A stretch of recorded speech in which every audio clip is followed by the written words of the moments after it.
किसी राज्य में एक राजा रहते थे। वो राजा बहुत कर्तव्य निष्ठा, परोपकारी और नेकदिल इंसान थे। वो अपने राज्य और प्रजा के हित के लिए सदैव तत्पर रहते थे। राजा अक्सर गांव-गांव जाकर प्रजा और लोगों की समस्याओं को सुनते थे और उनमें सुधार की पूरी कोशिश करते थे। उनकी कर्तव्य निष्ठा के चर्चे दूर देशों तक फैले हुए थे। उस राज्य के प्रजा ऐसे महान राजा को पाकर अपने जीवन को धन्य मानते थे। प्रजा के लिए वो राजा स्वयं भगवान के स्वरूप थे। ऐसे ही एक बार राजा किसी एक गांव में प्रजा की समस्याओं को जानने के लिए भ्रमण पर निकले हुए थे। उसी दौरान राजा का एक जूता टूट गया। राजा ने तुरंत मंत्री को बुलवाया और आदेश दिया कि जाओ, इस गांव में से किसी अच्छे मोची को बुला लाओ जो मेरे जूते को सिलकर ठीक कर सके। तुरंत पूरे गांव में अच्छे मोची की खोज शुरू हो गई। संयोग से उस गांव में एक ही मोची था, जिसके गांव में ही एक छोटी सी दुकान थी।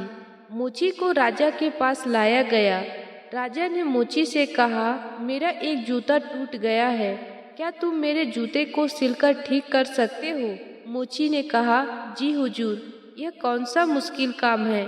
मोची ने तुरंत अपने थैले से धागा निकाला और राजा के टूटे हुए जूते को सिल दिया।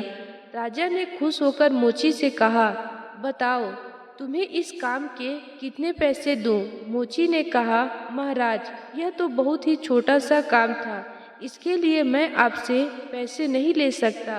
राजा ने फिर कहा, नहीं, तुम मांगो तो सही, हम तुम्हारे इस काम की कीमत जरूर देंगे। मोची ने सोचा कि वह हीरे मोती से भरा हुआ कीमती जूता राजा के पास था ही। मैंने तो बस टूटे हुए जगह पर धागा लगाया है। मैं राजा से इस काम के लिए 2 रुपए मांग लेता हूँ।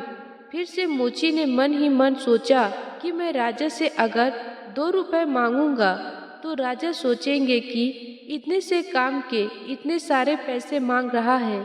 कहीं राजा यह न सोचे कि फटे हुए जूते सिलने पर मेरे से 2 रुपए ले रहा है तो गांव वालों से कितना पैसा लेता होगा वो मोची।